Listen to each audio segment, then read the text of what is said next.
तो आज हम लोग पढ़ेंगे इनकम फ्रॉम सैलरी, चैप्टर 4 है हमारा। इसमें हम लोग क्या पढ़ने जा रहे हैं?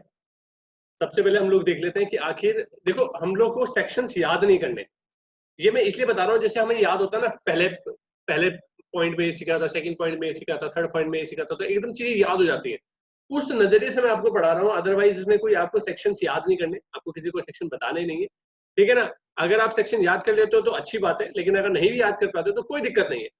तो फिर भी मैं आपको बताता हूँ कि हम लोग करने वाले क्या है। देखो, सैलरी का ये अब जो हमारा हेड ऑफ इनकम है वो हमारे इस तरीके से चलेंगे। पहले हम सैलरी के बारे में पढ़ेंगे कि सैलरी में कौन कौन से सेक्शन होते हैं, 16 से लेकर 17 तक चलेंगे। इनकम फ्रॉम हाउस प्रॉपर्टी, उसमें 22 से लेकर के 26 तक हमारे सेक्शन है, वो हम लोग पढ़ेंगे। 26 के बाद 28 के जो सेक्शन होंगे वो पीजीबी मतलब profit and gain from business और प्रोफेशन, ये हमारे चलेंगे 28 से लेकर के 44 तक। 45 से हमारे स्टार्ट हो जाएंगे कैपिटल गेन के। कैपिटल गेन के चलेंगे कहाँ तक? 55 तक। उसके इनकम फ्रॉम अदर सोर्सेज वो हमारे खत्म हो जाएगा 58 तक। तो ये हमारे सेक्शन होंगे। तो हमें क्या करना है, अभी 3 सेक्शन पढ़ने हैं, 15 सेक्शन, अंडर सेक्शन 15, 16, 17, जो हमारे सैलरी का बताता है। ये अपने आप में बहुत बड़ा चैप्टर है। मतलब हम लोग जो पढ़ने जा रहे हैं इस इनकम टैक्स का पूरा रूलिंग, इसमें 2 चैप्टर बहुत बड़े मिलेंगे आपको, जिसमें डिटेल स्टडी हमें पढ़नी जरूरी है, सैलरी का और पीजीबीपी का। और ये हमें पता भी होना चाहिए, क्योंकि हमारी रेगुलर लाइफ में जब हम अपने किसी ऑर्गेनाइजेशन में काम करेंगे तो सैलरी और पीजीबीपी के से ही हमारा पाला ज्यादा पड़ेगा, ठीक है। तो देखते हैं हम लोग पहला क्या, इस चैप्टर को पढ़ने के बाद हम लोग को क्या क्या चीजें पता चल जाएंगी। एक, after studying this chapter you will be able to identify the point of time when salary is income is chargeable to tax. मतलब ये पता चल जाएगा कि जब सैलरी आपको मिलती है तो किस पॉइंट पे आपके पास टैक्सेबल हो जाती है। मतलब सैलरी मिलने पर या ड्यू, मान लीजिए किसी ने दी तो है नहीं, आपने अकाउंट में ड्यू कर दी, तो क्या उसी टाइम पे मेरे को टैक्स देने की जिम्मेदारी आ जाएगी? तो ये सब चीजों के बारे में पता चलेगा। Comprehensed comprehend the meaning of salary, salary का मतलब क्या होता है, profit in lieu of salary क्या होती है, अलाउंसेस क्या होते हैं, परक्यूसिट्स क्या होते हैं, वैल्यू रिटायरमेंट बेनिफिट्स ये क्या होते हैं, इनके बारे में पता चल जाएगा। Identify the allowances and perquisites exempt from tax, कौन कौन से अलाउंसेस और परक्यूसिट्स जो होते हैं वो एग्जेम्प्टेड है टैक्स से, मतलब जिनके ऊपर टैक्स देने की जरूरत नहीं होती, उन्हें हम आइडेंटिफाई करेंगे, कर पाएंगे इस चैप्टर को पढ़ने के बाद। Determine the taxable portion of the retirement benefits, मतलब जो रिटायरमेंट बेनिफिट, रिटायरमेंट के टाइम में जो पैसा मिलता है उसमें से कितना पैसा जो होता है, पोर्शन होता है, वो टैक्सेबल होता है, जिसके ऊपर टैक्स देना पड़ता है। ये अलाउंसेस या अदर बेनिफिट्स जो भी मिलते हैं हमारे को रिटायरमेंट टाइम पे, तो उसमें से कितना पोर्शन हमारा टैक्सेबल होता है, वो हमें डिटरमाइन करने का तरीका आ जाएगा। Determine the value of perquisite chargeable to the tax under the head salary, मतलब ये पता चल जाएगा कि परक्यूसिट चार्जेबल करने का तरीका पता चल जाएगा कि सैलरी में कितना पोर्शन हमारा परक्यूसिट का जुड़ेगा। अभी परक्यूसिट बार बार क्या है, अभी मैं टर्म्स आपके दिमाग में पहुंचा रहा हूँ, इनके बारे में पूरा डिटेल लेक्चर है, तो वो हम लोग पढ़ते जाएंगे। Know the admissible deduction from salary, मतलब जो एडमिसिबल डिडक्शन है सैलरी में से वो कितनी है, मतलब वो कैसे कितनी है, मतलब सैलरी में से आप क्या चीज डिडक्ट कर सकते हो, मतलब आपने जो सैलरी इनकम कमाई है उसमें से डिडक्शंस क्या मिल सकती हैं आपको, वो पता चल जाएगा। Compute the income chargeable to the tax under the head salary, मतलब कैसे निकाला जाता है अंडर द हेड सैलरी में, सैलरी का कंप्यूटेशन कैसे निकाला जाता है, वो हम सीख जाएंगे। तो इतनी सारी चीजें हम लोग इस चैप्टर के बाद सारे आंसर दे सकेंगे, ये जो क्वेश्चन हमारे पास सामने है। हम लोग डिटेल में पढ़ते हैं कि आखिर हम पढ़ने वाले क्या है। हमें जब हम किसी बंदे का सैलरी, कोई बंदा आएगा कहेगा कि सर मेरी सैलरी की मेरी ना इनकम टैक्स रिटर्न फाइल कर लो, आप पूछोगे आपने कहाँ से कमाया, उसने बोला सैलरी से कमाया, तो आप उसकी कंप्यूटेशन जो बनाओगे ये इस तरीके से बनाओगे, ये बहुत बड़ी दिख रही होगी आपको। इवन अगर मैं नेक्स्ट पेज पे करूँ तो यहाँ पे जाके देखो ग्रॉस सैलरी अब आई है। तो ये जितने भी चीजें हमें पढ़ने जा रहे हैं, तो हम इसको, ये एक चैप्टर है जो हो सकता है हमारा विद इन पूरा वीक चलेगा, तो बहुत ज्यादा टाइम ले जाने वाला है ये वाला, और इसे हम बड़े डिटेल में पढ़ेंगे। सबसे पहले तो हम लोग यहाँ पे देखेंगे basic salary, fees, commission, bonus, इन सभी के बारे में डिटेल डिडक्शन डिस्कशन होगा। अभी हम लोग सिर्फ क्या कर रहे हैं, सिर्फ और सिर्फ ओवरव्यू देख रहे हैं कि हम पूरे चैप्टर में करेंगे क्या। तो ये सब चीजें, बेसिक सैलरी क्या होती है, फीस कमीशन क्या होता है, बोनस क्या होता है, अलाउंसेस क्या होते हैं, एचआरए क्या होता है, चिल्ड्रन वेलफेयर फंड, इस सारी डिटेल स्टडी यहाँ पर इसमें गिवन हो रखी है, जिसको हम लोग बाद में डिस्कस बड़े ही डिटेल फॉर्म में करेंगे। तो अभी हम इसे छोड़ देते हैं, जब हम इसके बारे में आएंगे तो ये कंपटीशन करने का तरीका है, सिंपल सा मैंने को आपको दिखाना था कि जब आप किसी का कंपटीशन करोगे तो उसकी सैलरी से जोड़ोगे, बेसिक सैलरी जोड़ोगे, कमीशन किसी को कुछ मिला तो कमीशन जोड़ोगे, बोनस मिला तो कुछ बोनस मिलोगे, कोई भी अलाउंसेस मिले, अलाउंसेस कौन कौन से होते हैं, A B C D E F G, ये जी तक हमारे क्या हो गए हमारे अलाउंसेस। उसके बाद यहाँ पे आ रहा है परक्यूसिट्स, परक्यूसिट्स हमारे यहाँ पर आ गए वो हमारे यहाँ पे मिलने लगे ABCD, उसके बाद फिर उसके बाद DE, फिर इसके बाद यहाँ पर हमारा कुछ और चीजें हैं जो हमारी इसमें ऐड होंगी, एग्जेम्पशन मिलेगी हमारे को, फिर ग्रॉस सैलरी बनेगी, उसमें से कुछ डिडक्शन होगा, तब जाकर के हमारा ये जो वैल्यू आएगी, जो वैल्यू ये वाली आएगी, इसके ऊपर हमें को गवर्नमेंट को टैक्स देना है। तो हम ये इसीलिए हमें ये पढ़ना जरूरी है, क्योंकि इतनी सारी चीजें इसके अंदर है जिसके रूलिंग हमें मतलब रूलिंग हमें पता होनी चाहिए, तभी हम उसका कंपटीशन निकाल सकते हैं। अब बात करते हैं सैलरी। सैलरी पढ़ने से पहले, सैलरी से पढ़ने से पहले एक सेक्शन पढ़ेंगे हम, सेक्शन 14। सेक्शन 14 क्या होता है? सेक्शन 14 क्या बताता है? सेक्शन 14 बताता है 5 हेड्स ऑफ इनकम, मतलब जो भी आप इनकम कमाओगे that will be go under 5 heads, मतलब आपको जितने भी आप इनकम कमाओगे, जैसे 5 उंगली हमारी उंगली हमारे हाथों में होती है, उसी तरीके से इनकम टैक्स डिपार्टमेंट में 5 उंगली या 5 बकेट बना रखी है। मतलब वो कह रहे हैं जो भी आपने इनकम कमाई, जो भी बंदा इनकम कमाएगा, उसे 5 बकेट में आइडेंटिफाई करें, वो किस नेचर की है, उसे उस बकेट में डाल दे, और उसको उसके ऊपर जितना टैक्स निकलना चाहिए वो हमने एक तरीका बाद में बताएंगे। पहले आप आइडेंटिफाई करना सीखो कि आखिर आपकी इनकम किस बकेट में जानी चाहिए। मतलब क्या है, कोई बंदा अगर सैलरी से कमा रहा है तो वो यहाँ से वो क्या करेगा, इनकम फ्रॉम सैलरी वाले हेड में डालेगा। अगर कोई बंदा, जैसे मेरी मान लीजिए इनकम हाउस प्रोपर्टी, मेरे पास घर भी है और उससे मेरे को रेंट मिलता है, बहुत सारी चीजें मिलती है, मतलब मैं उससे कमा रहा हूँ, पैसा कमा रहा हूँ, तो उस वाली इनकम जो आएगी वो इनकम फ्रॉम हाउस प्रॉपर्टी में आएगी। मान लीजिए मेरा ना तो सैलरी, मेरी कोई कमाई, मेरी सैलरी से नहीं आती इनकम, मेरा घर भी नहीं है कोई जिससे मेरे पास रेंट पे चढ़ा रखा हो सकता है मेरा बिजनेस हो या मेरा प्रोफेशन में रन कर रहा हूँ, उसमें मैं प्रॉफिट गेन करता हूँ, तो गवर्नमेंट ने क्या कहा, बंदा तुम ये करते हो तो भी टैक्स दोगे। उसके लिए उन्होंने एक बकेट बना दी कि जितने भी आपके बिजनेस से प्रोफेशन है, उनसे जितना भी प्रॉफिट कमाया वो सारे के सारे एक बकेट में डालो, टोटल बताओ और उसके ऊपर टैक्स दे दो, बस सिंपल सी बात। दूसरी बात उन्हें मैंने बोला, सर मेरी तो ना तो सैलरी है, ना तो मैं सैलरी से कमाता हूँ क्योंकि मैं ना कहीं जॉब कर रहा हूँ, ना मेरे पास कोई घर है जो मेरे पे रेंट चला है, ना मेरा बिजनेस कर रहा है। तो मैंने कहा लेकिन सर मैंने इस साल ना क्या करा था, इस साल मेरे पास घर था वो मैंने बेच दिया, मेरे पास एक घर रखा हुआ था और मैं बस वो घर बेचने का कारोबार किया, मैंने घर बेचा।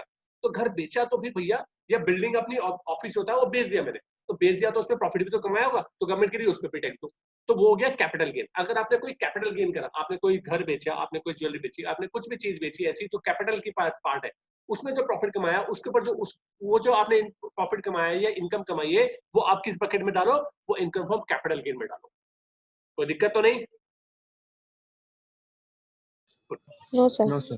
ठीक है। इसके बाद अब गवर्नमेंट ने कहा यार, मैंने बोला ना सर मेरे पास सैलरी से भी इनकम नहीं आती, मेरे पास हाउस प्रॉपर्टी से भी इनकम नहीं आती ना सर, मेरा बिजनेस है, मेरा बिजनेस भी नहीं है, मेरा बिजनेस भी नहीं है तो मैं कहां से कमाऊं, मेरा कैपिटल गेन मेरे पास कोई प्रॉपर्टी नहीं है जो मैंने बेची। हाँ सर मैंने एक काम करा था, मैंने जुआ पे पैसे लगाए थे, उसमें पैसे जीता। अरे जुए में जो अगर तुमने लॉटरी खरीदी तो ना तो चारों हेड में से किसी में भी आती है, तो गवर्नमेंट ने एक हेड बना दिया। अब ऐसे छोटी छोटी चीजें हो सकती है। मैंने बोला जैसे कि मेरी सेविंग अकाउंट में पैसे रखे हुए थे, उसमें मेरे को इंटरेस्ट मिला, तो गवर्नमेंट ने कहा अरे इंटरेस्ट मिला है, अब वो ना मेरी सैलरी है, ना मेरा बिजनेस है, ना मेरा हाउस प्रॉपर्टी है, ना मेरी कैपिटल गेन है, तो उसे कहां डाला जाए? तो उन सभी के लिए एक हेड बनाया गया जिसका नाम दिया गया शाहरुख खान। ठीक है, शाहरुख खान मतलब income from other sources. Shahrukh Khan बोलता है ना मैं हूं ना, बोलता है ना मैं हूं ना, तो वो कहता है कि मैं हूं ना, अगर कुछ ये मतलब इस पिक्चर में शाहरुख खान कौन है? Income from other sources. वो कहता है कि भैया अगर किसी पे भी कोई भी इनकम कहीं पे नहीं जा पा रही है तो वो मेरे पास आ जाए, मैं हूं ना। करेक्ट है ना? तो इनकम फ्रॉम अदर सोर्सेज मतलब जो भी इनकम आपकी बची वो सारी की सारी कहां डाल दो? Income from other sources. मान लीजिए मैं जैसे हूं, मैं आपके इंस्टीट्यूट में पढ़ा रहा हूं तो मेरी सैलरी आ रही है। मान लीजिए मैं इंस्टीट्यूट में पढ़ा रहा हूँ, इंस्टीट्यूट में पढ़ाते पढ़ाते क्या हुआ, मेरे पास सैलरी आ रही है, तो मैं वो जो इनकम मैं कमाऊंगा, मैं जब टैक्सेबल दूंगा तो वो इनकम फ्रॉम सैलरी में डालूंगा। लेकिन मान लीजिए किसी कॉलेज ने हायर करा, उन्होंने कहा सर मेरे यहाँ एक लेक्चर लेके आ जाओ, मतलब लेने के लिए आ जाओ, तो मैं लेक्चर लेने के लिए उनके कॉलेज चले गया। अब मैंने लेक्चर लिया, उन्होंने मुझे पैसे दे दिए, तो वो जो पैसे उन्होंने फीस के पैसे दिए या उन्होंने मुझे पैसे दिए, वो मेरी प्रोफेशन को इस्तेमाल करके दिए। मेरा वो क्या बन जाएगा, वो मेरी इनकम। अगर मैं गवर्नमेंट को बताऊंगा तो गवर्नमेंट वो बोलेगी वो आपकी सैलरी नहीं है, क्योंकि वो मैं उसका एम्प्लॉय नहीं हूँ। सैलरी के लिए एम्प्लॉय का रिलेशन होना जरूरी है। मैं उसका एम्प्लॉय नहीं हूँ, हाउस होल्ड से इनकम नहीं कमाई, तो वो इनकम मेरी कहाँ जाएगी? Income from other sources. तो उस इनकम को भी इनकम फ्रॉम अदर सोर्सेज आएगी। बात समझ में आ रही है? कोई दिक्कत तो नहीं है? No sir. Good. No sir. If an income chargeable to tax is not part of any of the first four head, it should be part of the fifth head, that is income from the other sources. That is declare। मैंने एक note भी बना दिया इसमें जिसमें आपको समझ में आ जाएगा। तो ये हमारे 5 वर्ड्स होंगे। मतलब अगर आपको अगर आपको इनकम टैक्स के बारे में स्टडी करनी है तो ये 5 हेडों के बारे में तो डिटेल स्टडी होनी चाहिए, आपको पता होना ही होना चाहिए, उसी के बारे में डिस्कस करने वाले हैं। जिसमें से हम पहला हेड उठाएंगे दैट इज सैलरी। लेकिन सैलरी में जाने से पहले जिसका कोई लेना देना नहीं है, हमने एक सेक्शन कवर कर लिया दैट इज सेक्शन 14 जो हमारा बताता है 5 वर्ड्स ऑफ इनकम, जिसमें अब हम लोग थोड़ा सा आगे चलते हैं। एक बहुत इंपॉर्टेंट सेक्शन है, मैं 15 मतलब सैलरी पे जाना चाह रहा था, लेकिन मैंने कहा एक चीज है जो मुझे आपको पढ़ानी चाहिए तो मैंने पढ़ा देता हूँ। सेक्शन 14A, ये 14 नहीं है, इसको हम ठीक कर लेंगे, इसको हम बाद में ठीक करेंगे, ठीक है। इस सेक्शन को बोलेंगे 14A। एक 14A सेक्शन है जिसको हम स्टडी करने जा रहे हैं, ठीक है। सेक्शन 14A एक सेक्शन आया, बहुत अच्छा सेक्शन है, इसलिए मुझे पढ़ाना जरूरी है, मुझे अच्छा भी लगा कि भाई पढ़ा लिया जाए उसे, तो मैं आपको पढ़ा रहा हूँ। देखो होता क्या है, हम जब बैलेंस शीट बनाते हैं तो बैलेंस शीट हुई, उसको हम एग्जाम्पल से पढ़ते हैं तो आपको समझ में आएगा इसकी जरूरत क्या है, इस सेक्शन 14A की क्या जरूरत है, कोई दिक्कत तो नहीं। अच्छा इसको समझ में आ गया ना, मैंने गलत से लिखा है, गलती से लिखा हुआ है, इसको कंफ्यूज मत हो जाना, सर बोल तो रहे 14 है और यहाँ पे लिखा हुआ 14 है, यहाँ पर 14A ही लिखा हुआ है, ठीक है। अभी मैं इसे ठीक कर लूंगा। बोलना क्या चाह रहा हूं मैं, इसमें है क्या, जैसे एक एग्जांपल लेते हैं, मान लीजिए मैंने एक लोन लिया, तो लोन लूंगा तो क्या एंट्री करेगी बनेगी, ये बनेगा ना 550,000 कैश आया ना, कोई दिक्कत तो नहीं, लोन में चल जाएगा और कैश मेरे पास 50,000 रुपए यहाँ पर आ गया, ठीक है ना, कोई दिक्कत है? No sir. हाँ, तो मेरे पास ये चीज आ गई है। अब मेरे पास हुआ क्या,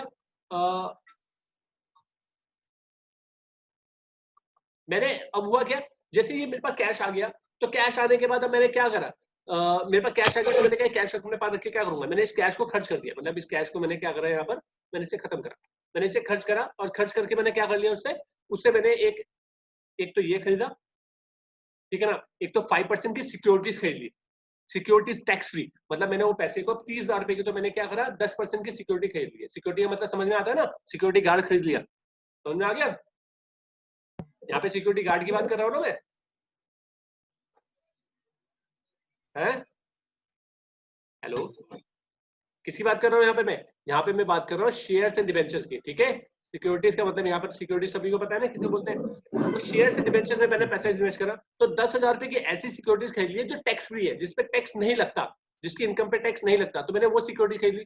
और 12% वाली जो मैंने खरीदी है, देखो 50,000 था जिसमें 30,000 रुपए की मैंने टैक्स फ्री खरीद ली, और टैक्सेबल सिक्योरिटी खरीदी मैंने 20,000 रुपए की, कोई दिक्कत है इसमें? No sir. अब हुआ क्या, मैंने क्या करा, जब ये खरीदा तो उसकी इनकम भी होगी, तो मेरा प्रॉफिट एंड लॉस बना, मतलब मेरे को इसके पे इंटरेस्ट मिला, इस पे 10% इंटरेस्ट मिला, इस पे 12% इंटरेस्ट मिला, और जो मैंने लोन ले रखा है इस पे मैंने इंटरेस्ट देना भी तो है या नहीं देना है, देना भी तो है ना इंटरेस्ट। तो मैंने क्या करा, फिर मैंने एक प्रॉफिट एंड लॉस बनाया, मतलब मैंने एसएससी एज अ एसएससी मैंने प्रॉफिट एंड लॉस बनाया। तो मैंने प्रॉफिट एंड लॉस कैसे बनाया, देखो प्रॉफिट एंड लॉस ये बनाया, जिसमें मैंने क्या बनाया, एक्सपेंसिव। भाई देखो ये 8% पे मैंने लोन लिया था, तो 8% 50,000 का कितना होता है, 4,000 रुपए होता है, तो 4,000 रुपए का इस साल का खर्चा हो गया मेरा, हुआ कि नहीं हुआ, है ना। और इंटरेस्ट जो मैंने 50,000 का जो वो लोन लिया था, जो 50,000 का वो लिया था मैंने, ठीक है ना, उस पे जो मुझे इंटरेस्ट मिला है वो 30,000 रुपए ये मिला है, इसको एज्यूम कर लेना, यहाँ पे नहीं है, ठीक है ना। ये 50,000 जो थे, जो इंटरेस्ट के थे, इस पे जो मुझे इंटरेस्ट मिला वो कितना मिला, 3,000 रुपए ये मिला, और 2,400 रुपए ये मिला, मतलब अगर मैं 30,000 का 10% निकालता हूँ तो 3,000 रुपए तो इंटरेस्ट ही मिलेगा, और 12% इसका कितना हो गया 2,400 रुपए, तो 2,400 रुपए मिला, ठीक है ना, कोई दिक्कत तो नहीं है, आया ना? No sir. समझ में आ गया, गुड। अब हुआ क्या, मैंने ये जब बनाया तो मैंने जब मैं अपनी इनकम टैक्स की रिटर्न फाइल कर रहा था, तो मैंने अपनी बैलेंस शीट ये बनाई, जब बैलेंस शीट ये बनाई तो उसमें क्या हुआ, देखो ये तो क्या है, टैक्स फ्री है ना, तो इसके ऊपर तो टैक्स देने की जरूरत नहीं है, तो इस पे तो मैंने क्या करा, टैक्स फ्री हो गया, तो ये वाली इनकम तो मेरी दिखाई नहीं जाएगी, तो मैंने इसे क्या करा, इसे तो मैंने क्या कर दिया, अपने पास से हटा दिया प्रॉफिट एंड लॉस में से, तो अब मेरा इनकम कितनी दिखी 2,400, तो मेरी इनकम दिखी अब 2,400, अब 2,400 इनकम है और मेरा खर्चा कितना है 4,000 रुपए, तो मुझे प्रॉफिट हुआ लॉस हुआ, लॉस लॉस होना कितने का 1,600 रुपए का, तो मुझे लॉस हो गया ना, आया ना, यस सर। ठीक है। अब ये लॉस हो गया, ऐसे मैंने ये जो बैलेंस शीट बनाई थी, ये प्रॉफिट एंड लॉस बनाया था, मैंने बनाया था, जब मैंने बना करके अपने इनकम टैक्स डिपार्टमेंट में जमा करा, तो असेसिंग ऑफिसर ने मेरी प्रॉफिट एंड लॉस को देखा, और उसने देखा कि यार 3,000 रुपए उसने खर्च कर दिए, तो उसने कहा यार ये तो तुम गलत कर रहे हो, ये तो ऐसा होना ही नहीं चाहिए, तो मैंने कहा सर ऐसे तो होना चाहिए, क्योंकि आपने तो बोल रखा है जो आपने टैक्स, जो मैंने इनकम कमाई है वो टैक्स फ्री है, तो वो तो आपने जो एज पर द लॉ मैंने एकदम परफेक्ट किया है। तो कह रहे नहीं नहीं ऐसे नहीं बनने चाहिए। उसने दूसरी ढंग से बना के दी, उसने मुझे बना के दी ऐसे कि आपको ये ऐसे नहीं बनानी चाहिए थी, आपको बनानी ऐसी चाहिए थी प्रॉफिट एंड लॉस। कैसे बनाना चाहिए था, देखो ऐसे। उसने कहा कि आपको जैसे जैसी ये इनकम है, अब इसमें से 3,000 रुपए की वाली जो इनकम है ये तो आपकी टैक्स फ्री है, ये 2400 टैक्स, ये टैक्सेबल है। तो आपने जो एक्सपेंसेस दिखाए हैं उसे भी तो आप अलग अलग करो भाई। ये जो लोन लिया था आपने, इस लोन का खर्चा अलग अलग डिवाइड कर दिया और उसकी इनकम को अलग अलग कर दिया, तो आपने 3,000 रुपए टैक्स फ्री कर दिया। तो वो जो 30,000 रुपए जो ये टैक्स फ्री की आइटम है उस पर जो खर्चा हुआ है वो 2400 रुपए अलग करो। और करने के बाद क्या करो, जैसे आपने इसे 3,000 रुपए का हटा दिया वैसे आप इसे 2400 रुपए को भी खर्चे को हटाओ। हमारी बात समझ में जो मैं बोल रहा हूँ, वो क्या बोल रहे हैं कि भैया अगर आप इसे 3,000 रुपए को बोल रहे हो कि भैया मेरे इसमें से हटाओ इनकम में से, क्योंकि ये मेरी इनकम तो है ही नहीं, क्योंकि ये तो टैक्स फ्री है, तो टैक्स फ्री वाली जो खर्चा होगा टैक्स फ्री आइटम पे जो आपने करा है उसकी वो भी हटाओ, एक्सपेंसेस को भी हटाओ। आया ना? तो जायज बात है नाजायज भाई? अगर इसके अकॉर्डिंगली देखते हैं तो अब कंपनी को क्या हो रहा है, 2400 रुपए का फायदा हुआ और यहाँ पे नुकसान लॉस कितने, एक्सपेंसेस कितने हुआ, 1600 रुपए का। अब उसे प्रॉफिट हो गया। तो एसेसिंग कंपनी ने बोला आपको तो टैक्स देना पड़ेगा, क्योंकि आप 800 रुपए के ऊपर टैक्स दोगे, आपने गलत कैलकुलेशन करी थी, ये ऐसे नहीं दिखा रही थी। अगर आप कोई टैक्स फ्री इनकम हटा रहे हो तो उसकी टैक्स फ्री एक्सपेंसेस भी तो हटाओ उससे रिलेटेड। ये उसने बना के दिया। आया ना? कौन सा सही लग रहा है बताओ?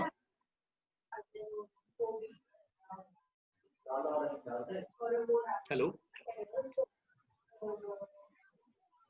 कौन सी वाली कंपटीशन ठीक लग रही है आपको? कौन सी वाली ठीक लग रही है कि कौन सी होनी चाहिए, पहली वाली दूसरी वाली से जस्टिफाइड? क्योंकि अभी फाइनल नहीं है, मैंने जो मैं बता रहा हूँ उसने तो बना के दिया था। अप्रूवल कुछ क्या क्या आया वो मैंने अभी बताया नहीं तुम लोग को। तो तुम्हारे अकॉर्डिंगली किस पे अप्रूवल आना चाहिए, क्योंकि इसका केस गया था, सेकंड वाले पे अप्रूवल आना चाहिए। Yes sir. देखो हमने एसएससी ने ये बैलेंस, ये प्रॉफिट एंड लॉस बनाया, एसेसिंग ऑफिसर ने ये बनाया, ठीक है ना? उसने दोनों दोनों के बीच में लड़ाई होने लगी। तो क्या होता है जब ऐसा केस आता है तो वो कोर्ट में जाता है, कोर्ट में जाएगा सुप्रीम कोर्ट में। सुप्रीम कोर्ट में जब केस गया तो केस जाने के बाद किसके ऊपर, मतलब किसके हक में फैसला आया होगा, इस वाले के इस वाले के? कोर्ट ने बोला होगा तुम्हें 800 रुपए का फायदा हुआ या 1600 रुपए का नुकसान हुआ। कोर्ट ने क्या बोला? कोर्ट ने बोला ये वाला सही है। कोर्ट ने इसे अप्रूवल दिया। कोर्ट ने किसे अप्रूवल दिया? इसे अप्रूवल दिया। कोर्ट ने कहा कि भैया हमने, आपने जो प्रॉफिट और लॉस कमाया है ये इसको अप्रूवल देंगे। क्यों? इसकी क्या वजह दी उन्होंने? उन्होंने कहा देखो भाई एक चीज बताओ, जो बंदा मेंटेन कर रहा है उसने को चोरी करी? उसने स्मार्ट वर्क करा। उसने क्या करा, उसके बाद जो उसने जो लोन लिया था उसे इस ढंग से, उस इनकम को, उस पैसे को इस ढंग से इन्वेस्ट करा कि उसमें से उसने टैक्स बचा लिया।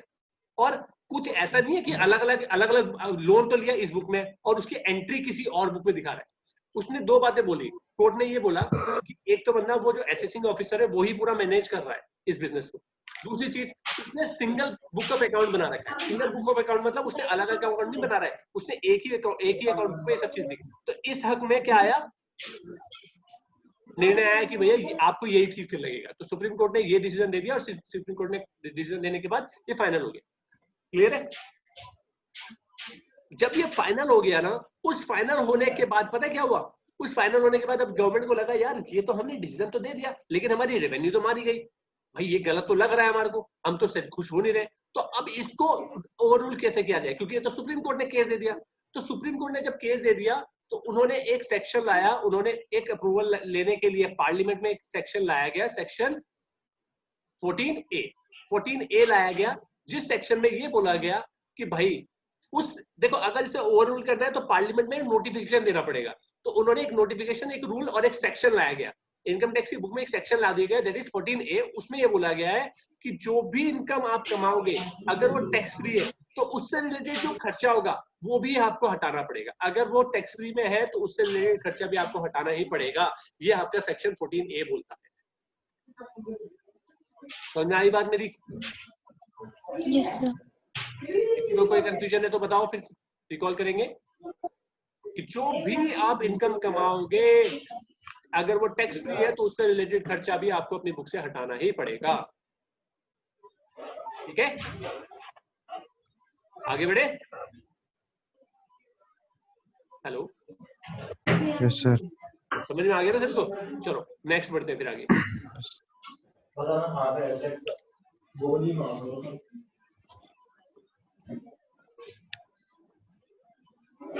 ठीक है, तो हम अब आगे बढ़ते हैं। अब आप बात करते हैं सैलरी पे। सैलरी पे बात करते हैं कि आखिर सैलरी क्या होती है। सैलरी किस, देखो इसको बड़ा डिटेल में पढ़ना है हमको। जब हमें डिटेल में पढ़ना है तो हमें क्या करना पड़ेगा, हमें क्या करना पड़ेगा, एक एक चीज के बारे में डिस्कशन करना पड़ेगा, एक एक चीज के बारे में, मतलब बेसिक से बेसिक चीज भी छोड़नी नहीं है हमारे को।